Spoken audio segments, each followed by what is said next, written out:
Support comes from Missouri Forest Products Association, committed to sustainable and sound conservation of the state's forests, which support more than 41,000 Missouri jobs, resulting in a $10 billion industry. ChooseWood.com. Welcome to St. Louis on the Air. I'm Sarah Fenske. The city of St. Louis has a total of 138 local taxing districts. These are places where tax is assessed beyond the usual rate, and the extra money goes into funds that are controlled by outside entities. They're called special business districts, transportation development districts, and community improvement districts. And yeah, the details of what makes each one what it is can be complicated. But this much is universally true. They're getting tax dollars, and they've sent tax rates soaring. In parts of the city with two overlapping districts, and yes, that does happen, the sales tax rate is now 11.679%. That's the highest in the state. Missouri State Auditor Nicole Galloway released a report last month that was sharply critical of these districts in the city of St. Louis, and she's here today to discuss it with us. Auditor Galloway, welcome to the program. Thank you. So tell me if this is a fair summary of your report. Local taxing districts are being created left and right in St. Louis without any strategic planning as to where. The city hasn't been following state law in their creation, and once they're on the books, no one is monitoring them. Is that accurate? I would say so, yes. We, just to take a step back, we are conducting a comprehensive audit of the city of St. Louis. And the reason that we're here in the city doing the audit is because the Board of Aldermen requested a deep dive into how the city is conducting its business. And we met with citizens, concerned citizens throughout the city, and asked them, why do you want this audit? What are you interested in? And one of the top issues that we heard was questions around how the city handles tax incentives and the special taxing districts. So this is one of the first things that we wanted to dive into. And you mentioned these tax incentives. That's going to be a separate study looking at those different than these particular districts. Once we started to dive into special taxing districts, tax abatements, and TIFs and other incentives, we realized that we needed to break this out into three separate reports because it is complicated. There's a lot to understand for somebody that's going to use the report to actually create change and communicate to that to the public. But also there were a lot of findings between those three reports. And so the first one that we released is how the city looks at, monitors, approves these special taxing districts, which charge sales tax within the city of St. Louis. And so you're not auditing these districts. You're auditing how the city is managing these districts. In the past, we have done audits of individual taxing districts, whether it be CIDs, community improvement districts, or TDDs, transportation development districts. But we're taking a different look here at how the city is monitoring these taxing districts because they're the only public entity, the only body that can vet these projects on the front end before they are set up. This is the only chance in the process for taxpayers to have some accountability when it comes to these districts that oftentimes can be set up into perpetuity and charge sales tax into perpetuity with no oversight.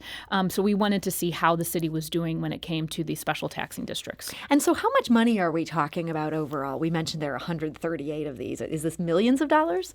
It is millions of dollars. In total, it's about $14 million that is collected every year between CIDs, TDDs, and special business districts. And just one example for our listeners. So Ballpark Village is one of these districts, and I saw in your report they collected an extra $303,000 in the last fiscal year in tax dollars. So where is that coming from, and then who ends up getting that money?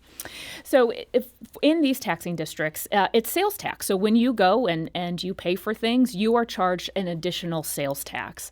And what happens is these taxing districts can be set up by property owners or developers. And oftentimes, they're the ones that also control the boards. And so the folks that are collecting the sales tax with little oversight get to make all the decisions on how those tax dollars are spent. And when CIDs are set up, the purposes can be so vague. General improvements of the district. And so there's really no understanding sometimes of how this money is spent because the purposes are so vague and not well defined.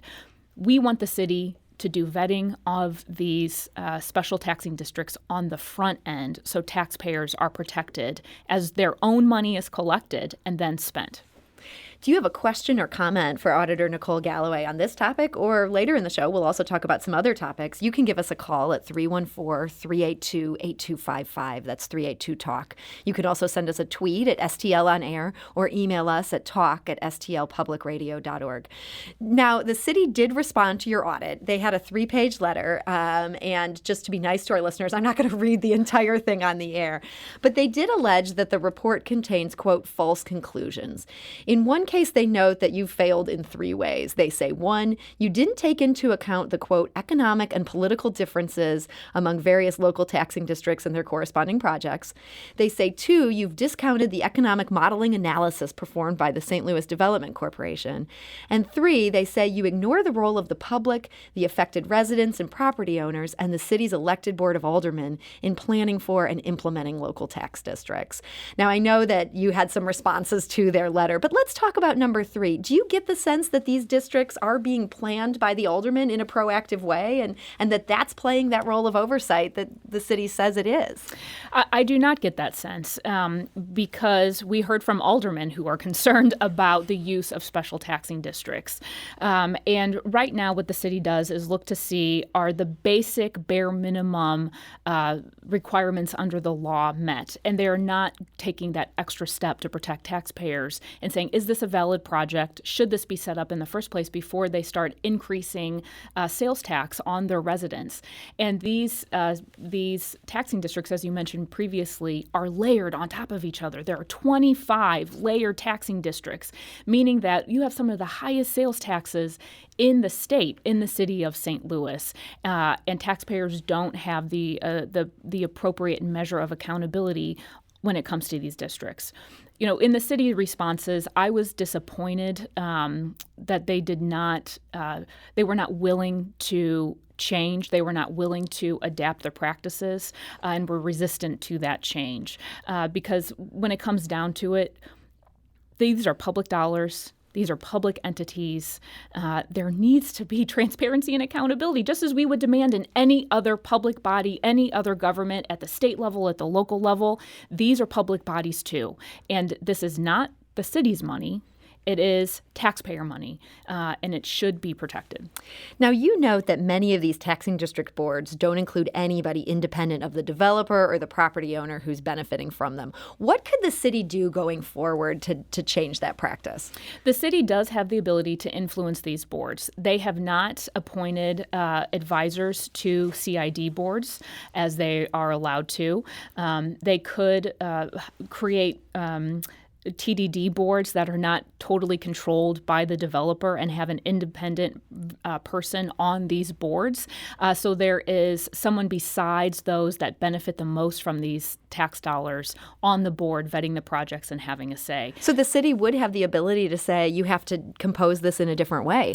They do have the ability on the front end to ensure that these taxing districts are meeting a public benefit or a public need and not just tax dollars coming into a private property owner's pocket and then going right out.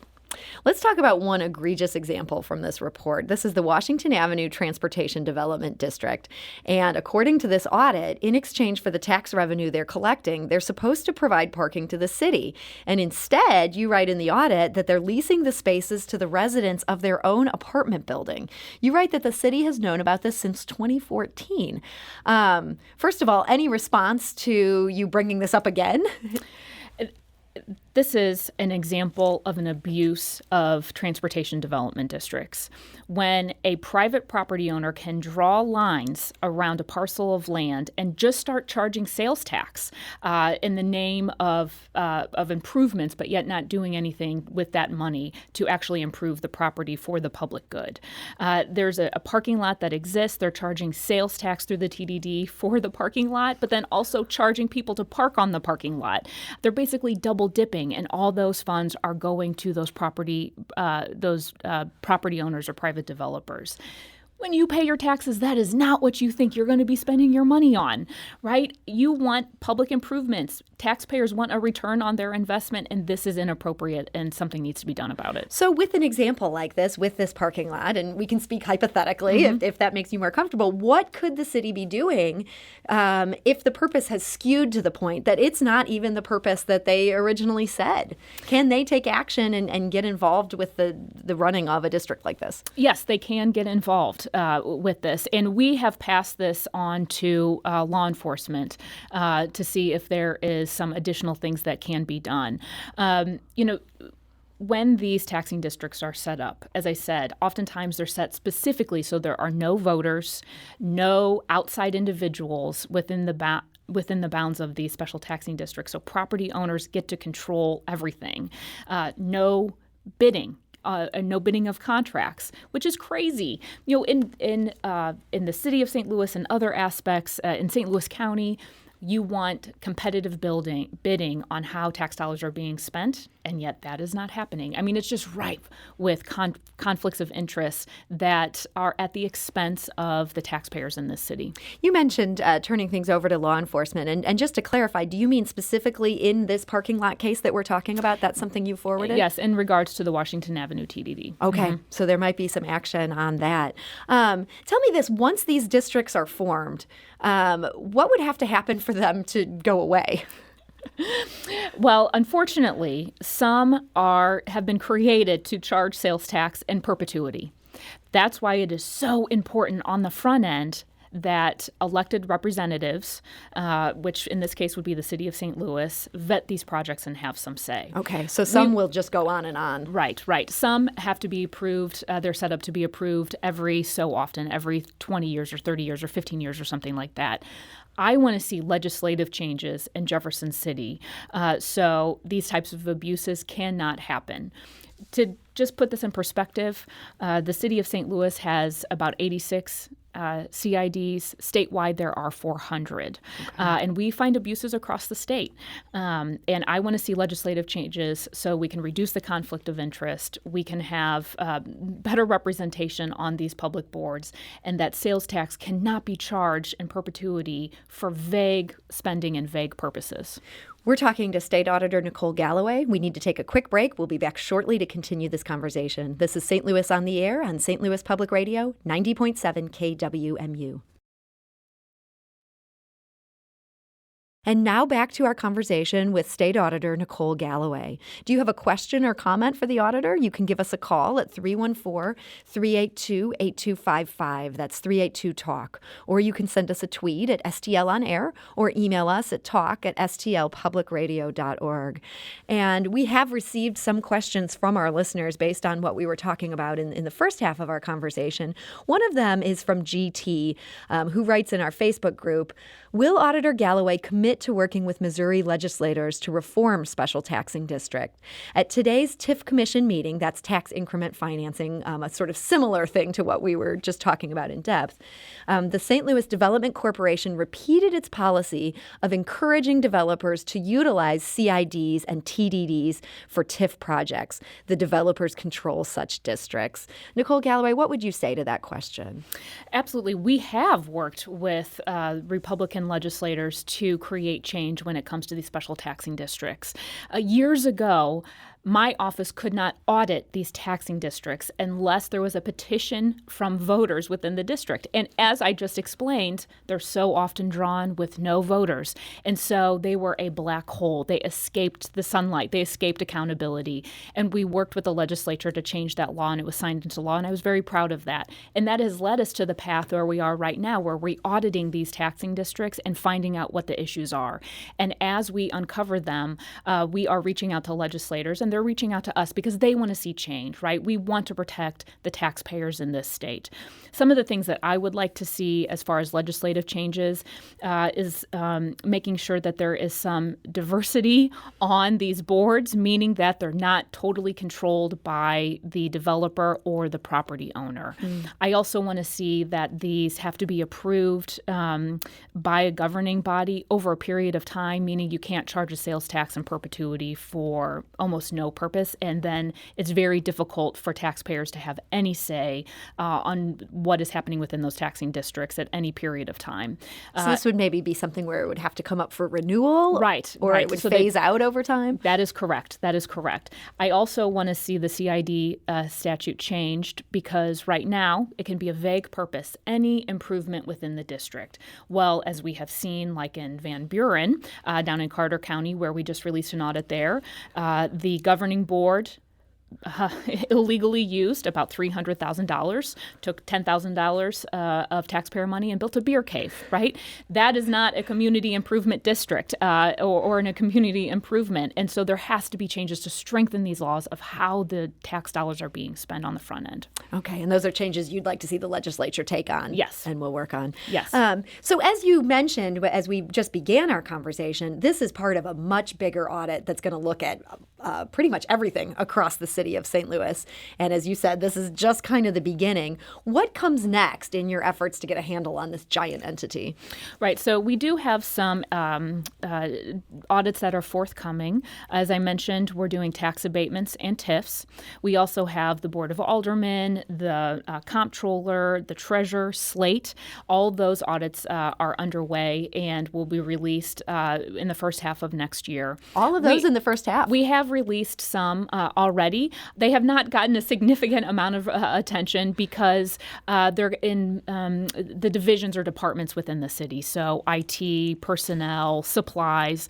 We were asked to take a deep dive into every part of the city of St. Louis. And when I accepted that invitation by the Board of Aldermen, I was very candid and said it's going to take 2 years, and there are going to be 26 or so audit reports that will be released to shine a light on all these different city operations and departments. You can see that IT might be a little less sexy than something like the operations of the police department or something that interfaces more with the public. Public safety, that is also ongoing.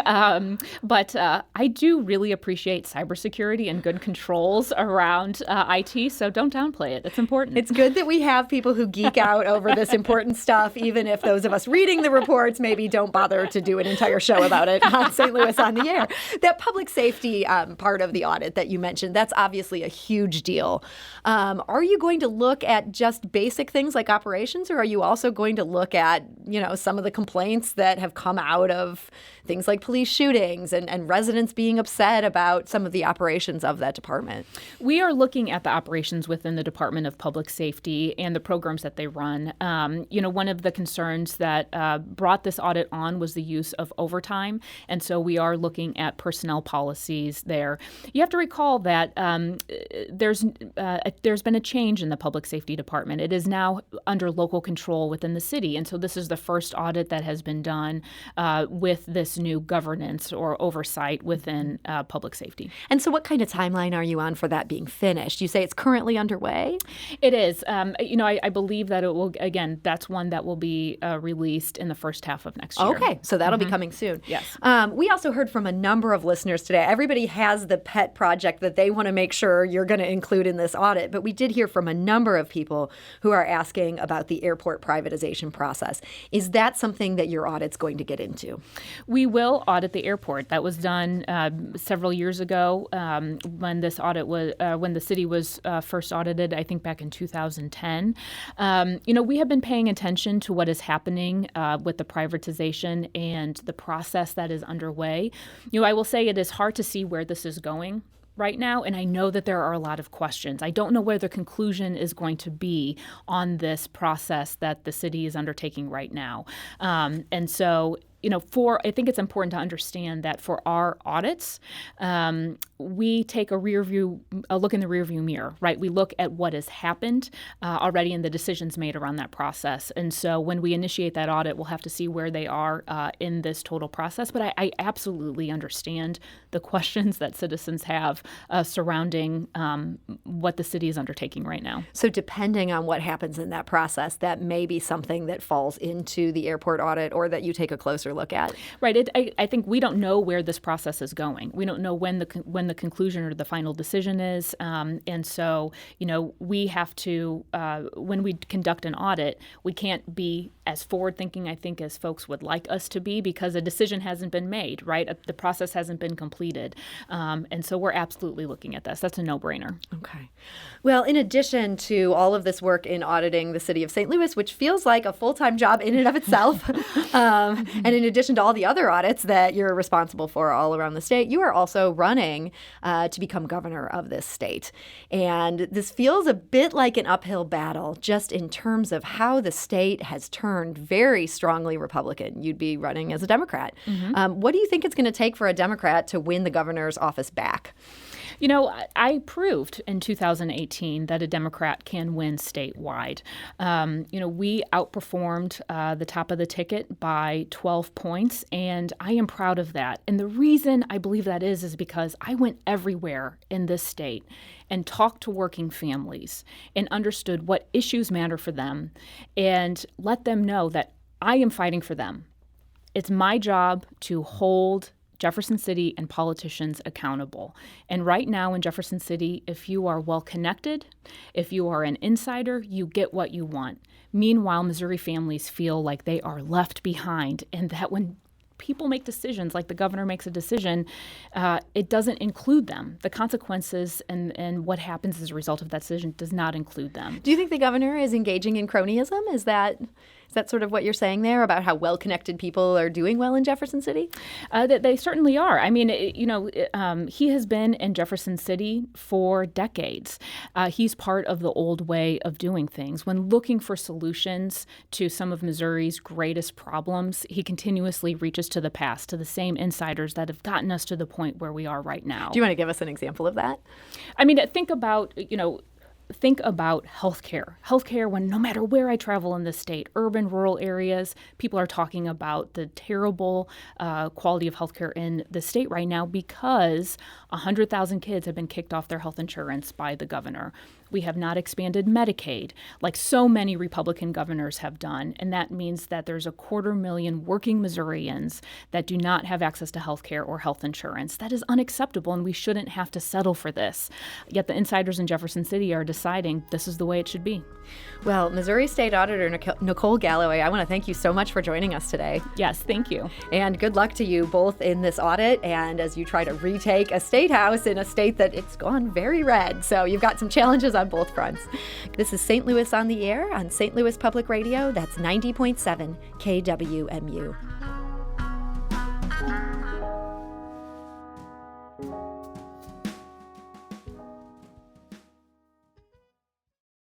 Support comes from Missouri Forest Products Association, committed to sustainable and sound conservation of the state's forests, which support more than 41,000 Missouri jobs, resulting in a $10 billion industry. ChooseWood.com.